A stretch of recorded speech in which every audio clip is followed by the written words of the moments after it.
तो 4वीं के सभी विद्यार्थियों को ढेर सारा स्नेह।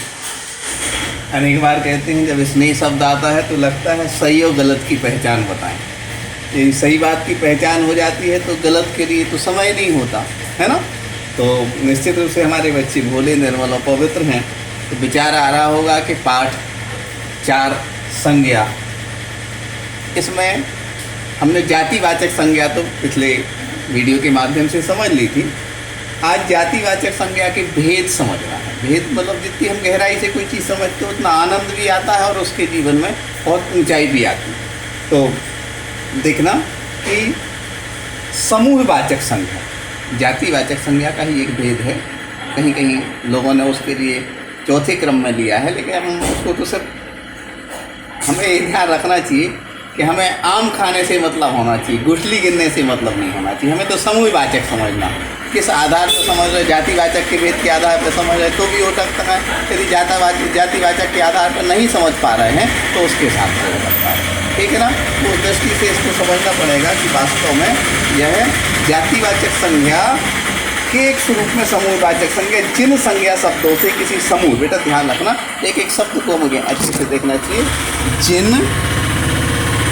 जिन संज्ञा शब्दों से किसी समूह या समुदाय का बोध होता है उन्हें क्या कहते हैं बेटा? समूहवाचक संज्ञा कहते हैं। जैसे उदाहरण, भारतीय सेना सर्वोत्तम। भारतीय सेना बेटा कैसी? सर्वोत्तम है। अब सेना शब्द आया तो सेना का अर्थ कोई एक जवान, कर्नल, मेजर या लेफ्टिनेंट जनरल या कोई कमांडर मात्र नहीं है। वास्तव में सेना मतलब सब समाहित हो गए, बहुत संख्या का बोध हो रहा है, समूह का बोध हो रहा है। सेना शब्द बोला तो उसमें समूह का बोध हो रहा है, इसलिए ये सेना कौन सा शब्द कहलाएगा? समूहवाचक संज्ञा का उदाहरण कहलाएगा, ठीक है ना। वहाँ बहुत भीड़ है, भीड़ शब्द आया तो बेटा ये समूह का बोध हो रहा है। कोई एक व्यक्ति की भीड़ नहीं होती है, 2 की नहीं होती, 1 से अधिक लोगों की, ठीक है ना। स्पष्ट हुआ। ऐसे बहुत सारे शब्द आएंगे जो आपके लिए समूह का बोध कहलाएंगे, ठीक है ना। स्पष्ट हुआ। अब आते हैं इसका दूसरा पार्ट आता है काय का? जातिवाचक संज्ञा का क्या? द्रव्यवाचक संज्ञा। कौन सी बेटा? द्रव्यवाचक संज्ञा। तो द्रव्य शब्द अपन को समझ में ही आ रहा है। कोई तरल पदार्थ हो या कोई तरल पदार्थ ना भी हो तो जैसे तौला आदि जाए, जिससे कि कुछ वजन किया जाए और उसका कोई बोध हो, तो वह द्रव्यवाचक संज्ञा। द्रव्यवाचक संज्ञा को थोड़ा सा हम उदाहरण के माध्यम से भी देखेंगे, परिभाषा के माध्यम से देखेंगे। तो देखें द्रव्यवाचक संज्ञा में क्या कहना चाहते यहाँ पर विद्वान लोग कहते हैं, समझाने की कोशिश करते हैं कि उनका मतलब रहता है कि वास्तव में जिन संज्ञा शब्दों से किसी प्रकार का क्या होता है? द्रव्य, धातु क्या क्या हो? बोध हो। द्रव्य, धातु अथवा पदार्थ। देखो पदार्थ शब्द में भी, पदार्थ में सब सम्मिलित हो जाते हैं, उसमें तरल पदार्थ जरूरी नहीं है। कोई भी पदार्थ जैसे शक्कर है वो भी एक पदार्थ है, का बोध होता है। तो द्रव्य, धातु का जैसे सोना, चांदी, लोहा, द्रव्य, दूध, तेल, घी है और जो पारा आदि कोई भी।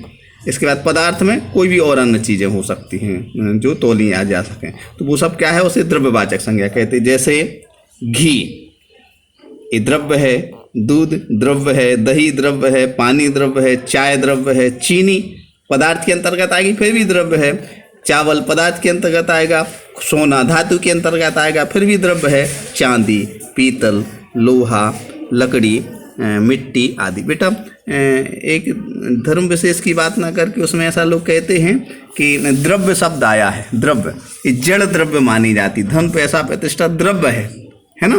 तो ये द्रव्यों पर आदमी को नहीं उलझना चाहिए, बल्कि उसको समझ करके उसका सदुपयोग होना चाहिए, ठीक है ना। अब चलते हैं इसी क्रम में भाववाचक संज्ञा। भाववाचक संज्ञा क्या है बेटा? जैसे माँ बहुत भूख लगी है, बचपन में हनुमान बहुत चंचल थे। बेटा एक शब्द बताए ना, ये बहुत भाव की बात बता रहे हैं। माँ से ही व्यक्ति कह पाता है कि बहुत भूख लगी। कई बार संकोच और भाव बहुत ऐसे हों, मर्यादित हों, तो सबसे नहीं कह पाते, अपने भाव अपने ही लोगों से व्यक्त कर पाते। क्यों कर पाते? क्योंकि हमारे अंदर पवित्रता और निर्मलता होती। तो यहाँ माँ बहुत भूख लगी है, यानी भूख शब्द किस बात का? भाव का बोध करा है। भूख को कोई पकड़ा नहीं जा सकता, देखा नहीं जा सकता, तौला नहीं जा सकता, उसके लिए सिर्फ भाव से समझा जाता है। या बचपन में हनुमान बहुत चंचल थे, अब चंचल रूप के लिए हम कहीं पकड़ नहीं सकते, उसके लिए एक लाल पीला रूप नहीं हो सकता चंचल का, है ना। जैसे माँ की ममता का कोई मोल नहीं है।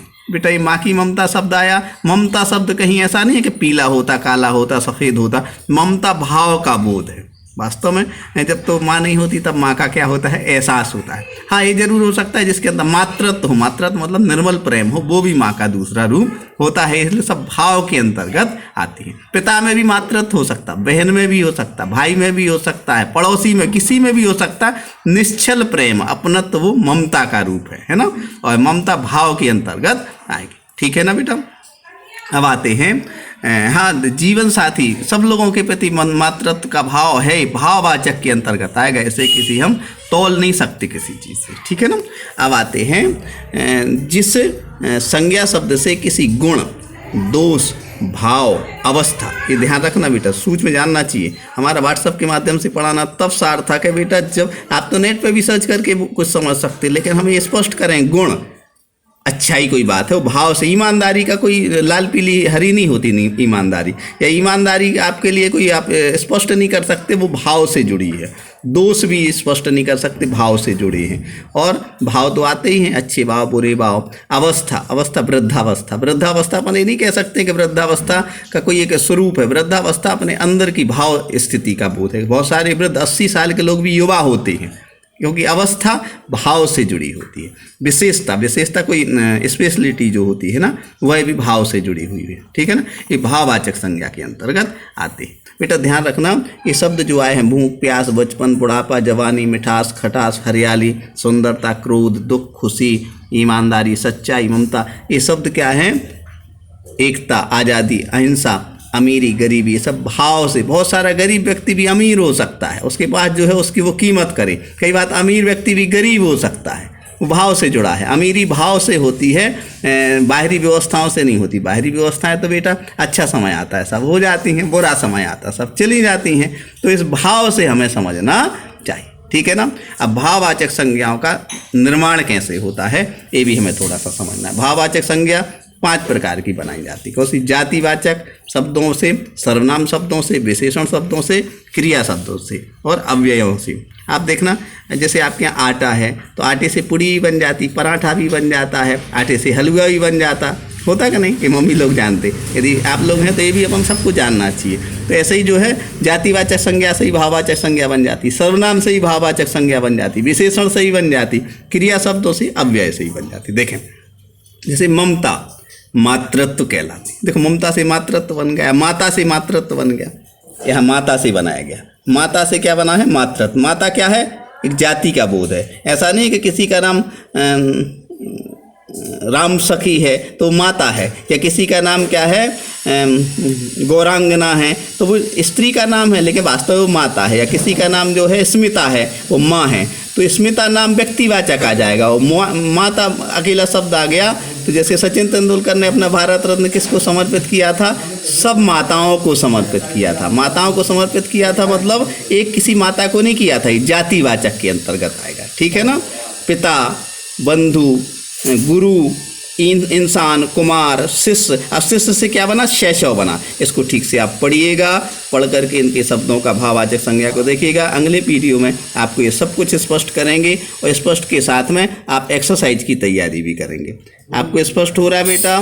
ठीक है। हाँ, हमने ये वचन दिया था कि आपको सिलेबस बताएंगे। सिलेबस की जानकारी बेटा बिल्कुल सामान्य है। सिलेबस कौन का? बसंत के अंतर्गत कौन कौन सा आएगा? बसंत के अंतर्गत आएगा आपके लिए पाठ 5, 6, 7। पाठ 5 चिट्ठियों की अनूठी दुनिया, पाठ 6 और पाठ 7, है ना। क्या निराश हुआ जाए, ये पाठ 5, 6 और 7 आप क्या है अच्छे से पढ़िएगा।